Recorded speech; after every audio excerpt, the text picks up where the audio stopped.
O movimento estudantil, que tem como maior expoente institucional a União Nacional dos Estudantes, espera levar hoje milhões de pessoas às ruas do país para protestar, principalmente contra os bloqueios de verba na área, promovidos pelo governo federal. Críticas à reforma da Previdência também darão o tom das manifestações. Para falar sobre o assunto, estão aqui com a gente no Morning Show nessa manhã de quinta-feira, 2 deputados eleitos por São Paulo e que têm forte ligação com as bandeiras da educação. São eles o Daniel José, do Partido Novo, e Carlos Gianazzi, do PSOL. Antes de eu fazer aqui a primeira pergunta, gostaria de, primeiramente, dar as boas-vindas para vocês e bem rapidamente pedir para vocês comentarem aqui com os nossos espectadores, contarem aos nossos espectadores e ouvintes da Jovem Pan a relação de vocês com o setor, com a educação. Sejam bem-vindos. Bom dia. Quem começa? Gianazzi ou Daniel? Daniel mais novo. Vai lá, Daniel. Tá bom, eu começo então. Bom dia, Edgar, bom dia a todos os ouvintes da PAN, todos os amigos aqui na mesa. Bom, meu nome é Daniel José, sou deputado estadual aqui pelo Novo São Paulo. Meu histórico com a educação vem desde a infância, né? Eu venho de uma família tipicamente brasileira, tenho 10 irmãos, minha mãe era diarista e todas as oportunidades que eu tive ao longo da vida vieram por conta da educação. Foi a grande janela para mim que me possibilitou fazer tantas coisas legais. E mais recentemente, nos últimos anos, eu trabalhei, depois de ter passado pelo mercado financeiro, trabalhado com refugiados de guerra no Oriente Médio, feito várias coisas bacanas, acabei voltando para o Brasil e ajudado a montar uma consultoria em educação pública e rodando o país, ajudando os governos a melhorar os indicadores de aprendizagem em português, matemática, reduzir abandono escolar, usar melhor os recursos públicos da educação. Certo. E você, Gianazzi? Bom dia, Edgar. Bom dia, Daniel. Bom dia, ouvintes da Jovem Pan. Eu sou, profissionalmente, eu sempre trabalhei com educação, sou diretor de escola pública em São Paulo, da rede municipal de ensino, trabalhei 20 anos na rede estadual, tenho formação nessa área, tenho pós-graduação na Faculdade de Educação da USP, fiz o mestrado lá, o doutorado também na área da educação, na Faculdade de História da USP, e sempre atuei profissionalmente na defesa da escola pública de qualidade, porque nós entendemos que a educação é o principal instrumento de desenvolvimento humano, social, econômico, e a educação tem que ser valorizada, sobretudo a educação pública, porque quase 90% das crianças do Brasil estão matriculadas em escolas públicas, na educação básica, ou nas redes municipais, ou escolas estaduais. Então, o principal investimento tem que ser na educação pública. Essa é a minha experiência como diretor de escola aqui em São Paulo, na Zona Sul de São Paulo, na periferia da Escola Miguel Vieira Ferreira e também na rede estadual de ensino. Vamos lá, agora direcionando já a nossa conversa para a questão dessa manifestação prevista para acontecer hoje.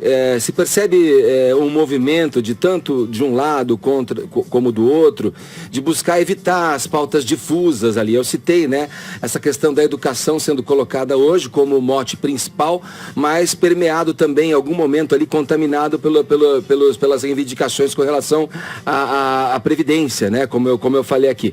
Na opinião de vocês, isso atrapalha? Existe algum contrassenso em misturar essas pautas, ou elas estão indiretamente ou diretamente ligadas? Bom, no meu ponto de vista, elas estão diretamente ligadas, justamente porque é necessário a gente levar para frente a reforma da Previdência. Sem a reforma da Previdência, os recursos para a educação não vão existir, né? A Previdência hoje consome 54% do orçamento do governo federal, isso está avançando ao longo dos anos. Agora, o que me chama a atenção é que a esquerda, né, e o pessoal que incita essas manifestações é contra a reforma da Previdência e a favor de mais recursos para a educação. Isso é um mundo que não existe, porque a gente tem um orçamento que é engessado do governo federal, a gente tem restrições orçamentárias que praticamente obrigam a gente a fazer escolhas, né? E quando eu olho, né, toda a questão das universidades, que é onde a história começou, né, os contingenciamentos, né, realizados pelo Ministério da Educação, que eu acredito que vão na direção certa, apesar da comunicação ter sido falha ao longo do caminho, né, eu vejo que existem uma série de distorções na maneira como a gente aloca recursos, né, no ensino público, né, na educação pública ao redor do Brasil. Então, hoje, né, o custo por aluno de um universitário é de $14 mil por ano. Isso são dados da OCDE. Né? A gente gasta um pouco menos do que a França, a gente gasta mais que a Itália, que a Espanha, a gente gasta mais que Israel, que a Coreia do Sul, no gasto por aluno universitário. E na educação básica é o oposto. Né? O custo por aluno no ensino básico é de 3,7 mil dólares por ano, que é menos que todos esses países que eu mencionei e menos ainda que o Chile, por exemplo, que é um país que está aqui do nosso lado e que tem uma realidade muito mais próxima à nossa. Então a gente gasta 4 vezes mais por aluno no ensino superior do que na educação básica. Isso para mim mostra uma distorção inicial muito grande e por isso que eu defendo várias pautas que corrijam essas distorções, como por exemplo a cobrança de mensalidade nas universidades públicas, para quem pode pagar. Sim. Presumo que o teu argumento, Janazzi, é totalmente contrário. Deva ir no sentido contrário, mas sem dissociar uma coisa da outra também, sem né? dúvida, não, as duas coisas estão ligadas. A nossa grande luta hoje é em defesa da educação, contra os cortes na educação e na ciência, porque os cortes do governo Bolsonaro, os cortes criminosos na área da educação, atingem também a ciência e, sobretudo, a pesquisa. As universidades brasileiras, as universidades públicas, são responsáveis por quase 95% das pesquisas realizadas no Brasil. Então, isso é muito sério. Então, é um ataque ao ensino e à pesquisa brasileira, né? E a reforma da Previdência é muito importante que ela não seja feita, né? Porque nós entendemos que o principal problema do Brasil não é a reforma da Previdência, mas sim a dívida pública. Essa sim consome quase metade do orçamento da União. Nós temos que atacar essa questão da dívida pública e não a Previdência no Brasil. Ela está dentro da Seguridade Social, junto com a assistência, junto com a saúde, e ela tem recursos próprios de financiamento. E ela tem sido, nos últimos anos, superavitária, né? Então nós temos, e tanto é que o governo Fernando Henrique Cardoso criou a famosa DRU, aquela desvinculação das receitas da União, que hoje desvia 30% da Seguridade Social para o pagamento de juros da dívida pública. Logo, essa reforma da Previdência, tanto a do governo Bolsonaro como a do governo Temer, são reformas para beneficiar os rentistas, especuladores da dívida pública e, sobretudo, os banqueiros nacionais e internacionais. A questão não é a Previdência. Deixa então, o Carlos. Nós temos, o Brasil está entre as maiores economias do mundo. Nós temos muitos recursos aqui. Acontece, se você tem um país que destina quase metade do seu orçamento para pagamento de juros da dívida pública, isso inviabiliza todas as áreas sociais. Deixa eu colocar uma questão aqui, eu vou passar para os companheiros, mas eu acho oportuno falar, porque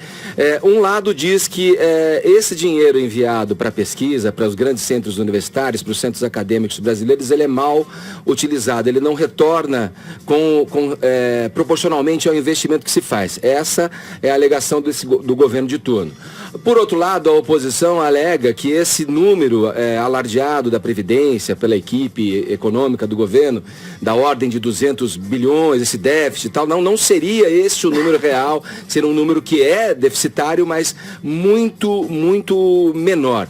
Como, na visão de vocês, rapidamente, porque eu quero dinamizar aqui com os companheiros de bancada, como vocês entendem que essa equação deve ser feita para que a gente tenha uma solução para eu acho que nesse ponto os dois concordam, um setor crucial para o desenvolvimento brasileiro. Não é só dinheiro, né? Tem que ter pensamento, tem produtividade, tem que ter formação de pessoas, né? Sim, a produtividade depende diretamente da qualidade do capital humano de um país. Então, é super importante a gente investir em educação. Agora, os contingenciamentos realizados na educação, eles acontecem já há anos e vêm de diversos governos. Então, isso mostra que não é uma vontade política, mas uma necessidade fiscal. Eu gostaria de destacar, né, que o deputado Janazzi falou sobre pesquisa e para dar um pouco do panorama da qualidade das pesquisas nas universidades públicas brasileiras, né? De fato, né, a quantidade de pesquisas realizadas tanto no estado de São Paulo quanto no Brasil, são muito altas. Por exemplo, a USP é a 7ª maior publicadora de pesquisas dentre as 1000 principais universidades do mundo. Então, ela produz muita pesquisa. Agora, quando a gente avalia a qualidade delas, e eu estou usando aqui os dados do Ranking Leiden, né, que é de uma universidade holandesa, que avalia a qualidade de desempenho científico, né, das instituições de ensino superior, a gente vê que a posição da USP cai de 7º para 780, dentre as 1000 mais relevantes universidades do mundo. Isso mostra que somente 5% daquilo que é produzido na USP tem um alto índice de citação dentro da academia. É um dinheiro mal gestado, é um dinheiro... muito mal gerido, muito mal alocado. Mas como ele seria bem gestado se ele está sendo contingenciado? Nesse caso, não é melhor redistribuí-lo do que cortá-lo? Não, na verdade, porque, segundo uma pesquisa que eu acho que é muito importante a gente olhar, que é do Bureau of Labor Statistics, né, dos Estados Unidos, mostra que pesquisas realizadas pelo setor privado, elas têm um retorno sobre o investimento de quem financia aquela pesquisa de, em média, 25%. E um retorno social de 65%, porque ela está diretamente ligada, são pesquisas aplicadas, diretamente ligadas a uma necessidade da sociedade. Sim. Enquanto que, do outro lado, a taxa média de retorno de pesquisas realizadas pelo orçamento público está muito próxima de zero. Isso é porque a alocação das pesquisas elas não é bem realizadas. Então, enquanto de um lado a gente tem pesquisas muito boas e que vão realmente avançar a ciência, a grande maioria das pesquisas está muito longe disso. Vamos lá, Janari. Na verdade, o Daniel traz aqui uma avaliação, uma análise do ponto de vista do mercado, né? Porque nós temos produção científica em várias áreas importantes da ciência, das áreas sociais, tanto na USP, na Unesp, na Unicamp, que dão elas têm dado uma grande contribuição em várias áreas sociais. Agora, me parece que a sua análise é muito colonizada por uma mentalidade da lógica do mercado. Aí não vale fazer esse tipo de análise. Não, acho que é super válido, né? Porque toda pesquisa... Se você pensa só do ponto de vista da produção industrial, da produção do lucro empresarial... Mas perceba aqui, Janari, que eu falei sobre retorno... na área das ciências humanas, você não acha importante a filosofia, não, a sociologia, a história, perceba aqui que eu estou usando citação. Eu não estou usando retorno financeiro. Retorno financeiro de 25% para aquelas pessoas que financiam aquelas pesquisas, mas retorno social de 65%. Isso também está na conta. E eu estou usando citação não só em exatas, empresas que mas também em humanas. Pesquisas querem ter um lucro, querem ter um retorno do lucro. Isso é a lógica do mercado. Errado, né? Eu não estou falando disso, eu estou pensando na questão social do Brasil, um país que é campeão mundial em desigualdade social. Nós temos que pensar nisso. O Daniel já mencionou aí que o governo ele justifica esse contingenciamento que pode vir a corte na educação como um orçamento que não está batendo esse ano e que foi aprovado pelo Congresso anterior, né? E que também é um contingenciamento que já foi feito em governos anteriores, inclusive nos governos de esquerda, do Lula e da Dilma. Então essa ida às ruas, motivada também pela oposição e também pelos profissionais que estão engajados aí na educação, ela tem mais a ver com este contingenciamento ou tem a ver com aquilo que o governo está apresentando como projeto educacional para o Brasil? Eu acho que é com as duas coisas. Contra os cortes, realmente, historicamente, sempre houve cortes na área da educação, no governo Fernando Henrique, no governo da Dilma, houve um corte também bilionário que nós criticamos, nós que somos do PSOL, fomos contra, fizemos oposição aos cortes do governo, então nós somos coerentes em relação a isso. Mas, além dos cortes, nós temos todo um desmonte da educação no Brasil, né? Uma tentativa de implantação da censura, da mordaça nas escolas, esse projeto de militarização das escolas, projeto de educação domiciliar, perseguição, sobretudo, ao magistério, aos professores. Os professores, para o governo Bolsonaro, representam um inimigo importante. O professor hoje virou inimigo do governo Bolsonaro. Por isso que eles defendem drasticamente e incessantemente o Escola Sem Partido, esse projeto criminoso que tenta impor a censura e a mordaça nas escolas. Então o ato é contra a Escola Sem Partido, contra os cortes, em defesa da ciência, da pesquisa. Esse ato tem uma amplidão muito maior do que os cortes. Em defesa de uma educação pública, de uma educação crítica, libertadora e emancipadora. Vamos ver, acho que é só um ponto de vista aqui, que primeiro, uma premissa que todos nós temos aqui, é que a educação tem que melhorar. O nível da educação pública básica é sofrível. A gente mais do que dobrou os recursos do Fundeb de 2000 a 2015 e o resultado não vem, então a gente aloca muito mal os recursos e a gente quer pesquisas de ponta e, de fato, assim, que o Brasil participe do cenário internacional como um país que, de fato, empurra a fronteira do conhecimento para frente. Dito isso, é o que eu disse, a gente tem que fazer escolhas, os recursos são limitados. Então, na maneira como o orçamento é realizado no Estado, você tem que fazer uma escolha básica entre alocar recursos para o ensino superior ou para a educação básica. Tudo bem, você vai ter mais recursos se a reforma da Previdência passar e a gente tiver mais folga, menos engessamento no orçamento. Agora, eu pergunto para todo mundo aqui na mesa, se vocês tivessem R$100 e tivessem que alocar entre educação básica ou entre ensino superior, onde vocês alocariam? Sem dúvida nenhuma, em educação básica. Exatamente. Então, por que hoje a gente gasta 4 vezes mais por aluno no ensino superior do que por aluno na educação básica? E pior, Quando a gente pega o caso das universidades estaduais de São Paulo, USP, Unesp, Unicamp, e você olha o perfil socioeconômico de quem frequenta essas instituições, tudo bem, está melhorando ao longo dos anos, mas hoje 2/3 dos alunos vieram de escolas particulares, e quando a gente pega os cursos de maior prestígio, medicina, engenharias, direito, economia e por aí vai, 75% dos alunos vieram das escolas particulares. Mas você sabe, Daniel, a lástima dessa tua afirmação, sabe qual é? É que assim, eu entendo que uma coisa não deveria excluir a outra.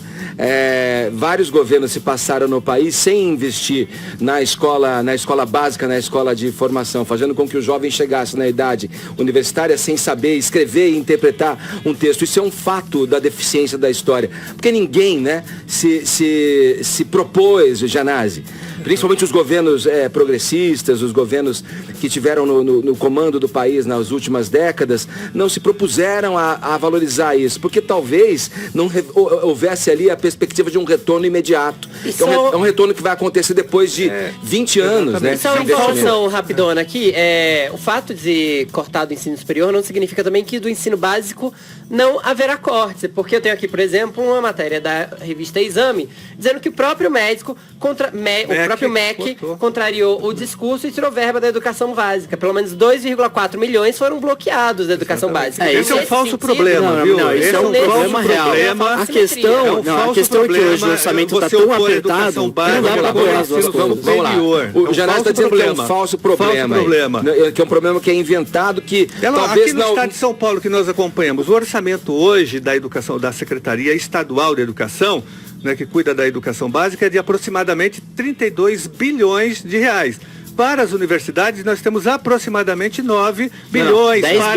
10 bilhões, vai no máximo. Isso para a USP, para a Unesp, para a Unicamp e para o Centro Paula Souza também. São as nossas ETECs Vamos ouvir o Daniel. Isso ainda é insignificante. Bom, olha que interessante o ponto do Janazzi. As nossas universidades estão também sucateadas, degradadas, sem investimento, porque esse percentual ainda de investimento de 9,57, você sabe, é de 95 ainda. Agora, olha só, Janazzi, olha que interessante. Olha que interessante. Não investe nem na educação estadual e tá nem difícil nem aqui, no ensino superior. Vamos lá, Janazzi. Parece que vocês estão no plenário. Me dá aqui um segundinho, Janazzi. Deixa eu falar um pouquinho, meu colega. Vai lá, Daniel. Vamos lá. Primeiro que o orçamento está pressionado, né? Você querer... É claro que todo mundo quer investir o máximo possível em educação, desde que esse recurso seja bem investido a ponto de trazer resultados, né? Isso é o que todo mundo quer. Mas a gente tem uma limitação orçamentária muito clara. Agora, você usou o exemplo, é o exemplo que eu gostaria de entrar, que é o financiamento das universidades estaduais de São Paulo. Elas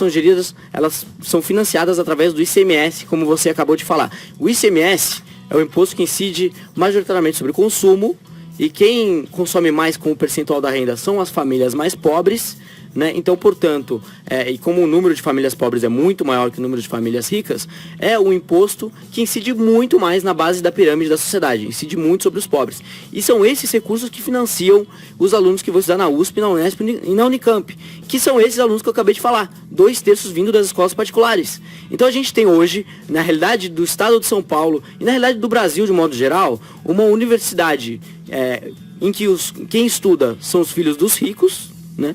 E quem financia são os pobres. Olha que incoerência. Nada mais justo do que a gente remanejar esses recursos, né? Então, uma mudança, mas esse é um processo que tem que ser gradual. Daniel, saiu um dado importante. Deixa eu só terminar meu raciocínio aqui, Janazzi. A ANDIF, que é a Associação Nacional deixa eu só terminar meu raciocínio, Reitores das federais. Fala, eu vou dar um dado aqui. Porque eu acho que é super importante. Você está desatualizado. O governo federal vai na direção certa quando ele faz o contingenciamento. Agora, para você pensar isso a longo prazo, você que tem que buscar outras fontes de receitas para as universidades para permitir que o Estado diminua a sua participação no ensino superior para alocar mais recursos para a educação básica. E quais seriam essas outras fontes de receita? Cobrança de mensalidade para quem pode pagar, usando critérios do FIES. Então, se, por exemplo, a família de renda de R$5.000 por pessoa da família ou mais, paga mensalidade integral.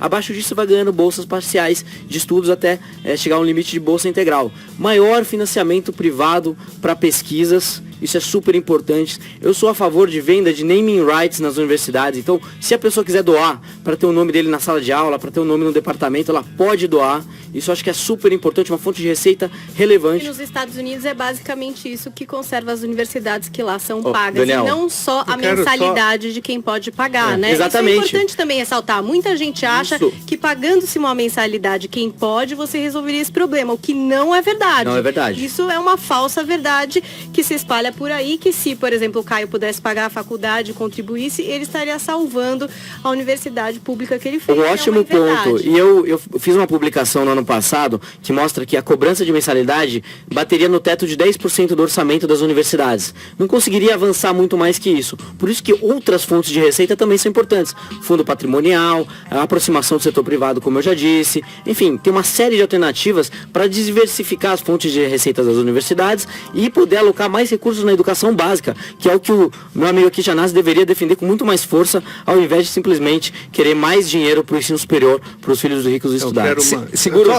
Segura uma informação que desmonta esse discurso do Daniel. Se for em uma frase, dá para você fazer. Em uma frase. A Andif, que é uma associação nacional dos reitores das universidades federais, soltou um dado agora, uma pesquisa, mostrando que 70% dos alunos das universidades públicas do Brasil são oriundos das camadas populares e das escolas públicas, que têm renda per capita de apenas 1,5 salário mínimo, um dado oficial de pesquisa. Mas eu achei que isso uma metodologia estranha, essa pesquisa, Andif. Uma metodologia estranha. Eu achei que você é uma exceção, Daniel. Você veio aqui e se colocou como uma exceção nessa conjuntura da educação. É curioso esse debate, a gente pode prolongar um pouco no próximo bloco. Eu preciso fazer um intervalo agora, 11 horas, 1 minuto, horário de Brasília. Pedir para os colegas que estão aqui na bancada taxiando para fazer perguntas, darem uma baixada na turbina, daqui a pouco a gente retoma, 11h01, horário de Brasília.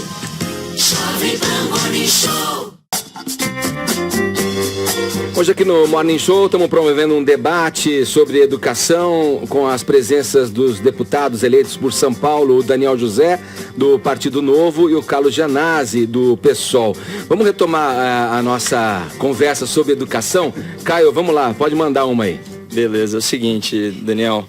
Aliás, é um prazer te receber aqui. A gente trabalhou junto na sua campanha. Tenho muito orgulho de ter feito parte de um projeto que colocou a educação como pauta protagonista lá na LESP.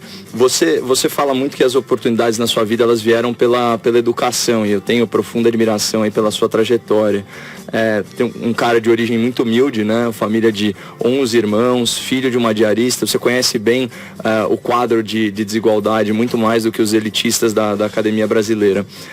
Bom, a educação que transformou a sua vida, ela não veio do Estado, né? Quando tive contato com a tua história, foram bolsas privadas, né, proporcionadas por agentes privados ou pelo altruísmo, enfim, esse tipo de coisa. Você acha que a revolução que a gente precisa na educação, ela passa pela lógica de mercado? Então, por exemplo, fim da estabilidade no emprego dos professores, punição pelo absenteísmo, cobrança de mensalidade, como você já bem disse, os endowments, mas também voucher para educação, charter school. Queria que você comentasse um pouquinho disso, se falta colocar um pouquinho da racional do setor privado no setor público. Não, muito legal. Eu acho que a gente cria uma sociedade livre se as pessoas passam a ter escolhas, né? Hoje uma família de baixa renda que ama seus filhos, onde eles vão colocar os filhos para estudarem? Na escola do bairro. Não tem escolha. Tem que ser ali, pronto, acabou. Né? Então eu acredito, né, que a gente deva gerar escolhas alternativas para que as famílias possam escolher qual tipo de educação elas querem para os seus filhos. E se hoje existe a possibilidade do voucher, né, que é um vale escola, né, como se fosse um vale educação para cada um dos filhos, e as famílias pudessem escolher em quais escolas ou qual o ambiente escolar, qual metodologia pedagógica eles gostariam que seus filhos aprendessem, eu acho que isso seria louvável. Assim, a gente tem que buscar algo mais nessa linha, né? Infelizmente, vários dos problemas que existem na educação pública hoje foram cravadas na Constituição de 88. Aliás, vários problemas do Brasil foram cravados na Constituição de 88 e que a gente tem que costurar agora. Mas um desses problemas é justamente o que o Caio acabou de falar, da estabilidade ampla e restrita do funcionalismo. Então, isso não gera os incentivos para que as pessoas busquem fazer o melhor trabalho possível, e aqueles que são motivados dentro da rede estadual, né, os professores que são motivados, que querem ensinar, que têm vocação para isso, ao longo dos anos eles veem que os incentivos são tão perversos que eles acabam desanimando. Então a gente tem que mudar, né, a forma lógica e o ambiente de trabalho dos professores para que eles tenham os incentivos corretos, para que eles consigam ensinar cada vez melhor. E por isso, por exemplo, eu sou a favor, né, inclusive foi um primeiro projeto de lei que eu protocolei lá na Assembleia Legislativa para fazer um ajuste na lei das OS.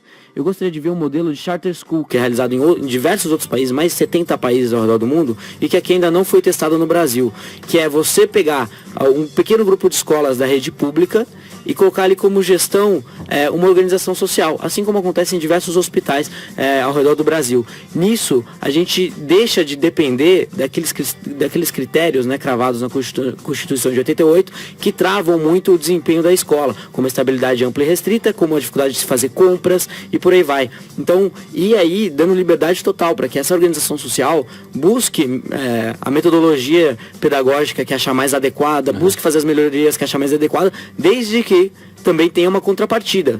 E essa contrapartida seria a melhoria dos indicadores de aprendizagem.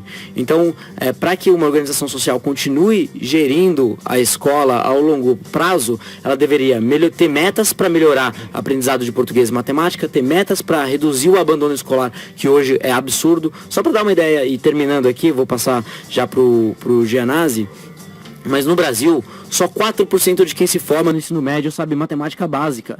Isso não é aceitável, isso é um massacre na educação. As pessoas não têm ideia. Eu estive em Atalaia do Norte, no Amazonas, no interior do Amazonas, divisa com o Peru, em São Francisco de Assis do Piauí, em Satubinha, no Maranhão. E a situação da educação pública nesse país é um massacre o que estão fazendo com as novas gerações. Esse é um dado inaceitável. Inaceitável. Né? Isso que você coloca, me parece que o Gianazzi não tem como discordar disso, né? Que é um dado que é apresentado e que é ruim para as futuras gerações, para o pensamento agora. A forma como as causas, né, dessa má educação é oferecida para a população é que nós discordamos. Por exemplo, eu acho que é um falso problema também essa questão de atacar a estabilidade dos professores. O problema da questão do magistério hoje são os salários. Hoje um professor da rede estadual de ensino, que é a rede mais rica do Brasil, da América Latina, não atinge nem o patamar do piso nacional salarial. O piso nacional salarial hoje por 40 horas, ou seja, um professor trabalha o dia todo, é de R$ 2.557. O Estado de São Paulo não chega nisso, ele está abaixo do teto nacional. É isso que tem que ser atacado, porque qualidade de ensino custa dinheiro, você tem que investir no magistério. Agora é um falso problema atacar a estabilidade. A estabilidade é importante para que o professor tenha, e já há punição. O servidor público hoje que não trabalha, a reforma administrativa já foi feita no governo Fernando Henrique Cardoso. Já existem elementos hoje para punir, até retirar servidores públicos que não trabalham, que não têm desempenho, os mecanismos legais estão dados. E o problema não é a Constituição Federal, não. Ela até é muito interessante, o problema é que ela não é cumprida. Por exemplo, o artigo 214 da Constituição Federal dizia isso quando foi aprovado em 88, que o Brasil deveria erradicar o analfabetismo em 10 anos. Né? Isso em 88, até hoje o analfabetismo persiste no Brasil. Então a Constituição nunca foi respeitada. É um falso problema esse. O problema do Brasil é um outro totalmente diferente, da educação também. Agora não dá para levantar falsos problemas de gestão. Não é o problema da educação, não é gestão, então é financiamento. O Fundeb, mais do que duplicou de 2000 a 2015 e o resultado não vem. Mas acontece então que o Brasil tem um histórico de não investimento na educação. Não, é pouco ainda. Você tem que investir no mínimo 10% do PIB em educação, o que está no Plano Nacional. Mas cada investimento que você realiza em educação tem que ter como contrapartida resultado. Então, mas tem que vir nota. Isso mas esse investimento não é feito em educação no Brasil. Meus amigos. Um professor que ganha menos de R$ 2.500 para trabalhar. É óbvio. Resolve isso primeiro. Óbvio. Não dá. Então o problema não é estabilidade. Tem que dar aula em 2, 3 escolas. Isso é terrível. Salas superlotadas com 45 alunos. Vamos falar de um problema quente, então, agora, de uma questão quente. Eu, pessoalmente, tenho minhas posições aqui quanto à educação pública, especialmente porque eu fiz universidade pública e vi lá que a maioria das pessoas que estudavam, pelo menos na época que eu estudei, não eram privilegiadas.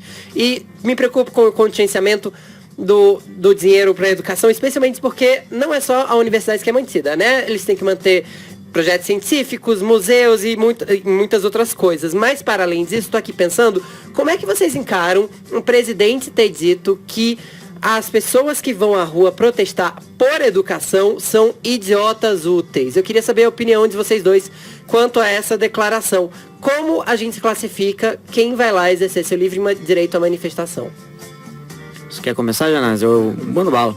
Beleza, então, o que eu vejo, né... Vou pedir para você ser conciso, Daniel. Você também, Janás. Então, de novo, tem algumas dificuldades de comunicação do governo federal. Eu acho que a comunicação... Sem eufemismos. Não, a comunicação tá ruim, tem que melhorar muito, né? Porque a gente tem que fazer alterações que estão indo na direção certa, mas sempre mostrando os dados, mostrando os números, argumentos corretos, por que aquilo é importante ser realizado. Agora, eu vejo uma incoerência enorme numa manifestação que ao mesmo tempo pede mais recursos para a educação e é contra a reforma da Previdência. Isso não existe. Mas tá certo, então? Não dá. Tá certo classificar as pessoas como idiotas úteis? Eu não chamo ninguém de idiotas úteis, é uma conduta que eu tenho. Cada um tem a sua forma de se comunicar e de se comportar. Agora, eu acho extremamente incoerente, eu acho que não faz sentido nenhum pedir mais dinheiro para a educação e ser contra a reforma da Previdência. Isso é uma contradição em termos. Janás. Ao contrário, primeiro que idiota é o presidente da República. O presidente Bolsonaro é um idiota inútil ainda, né? Ele que faz balbúrdia,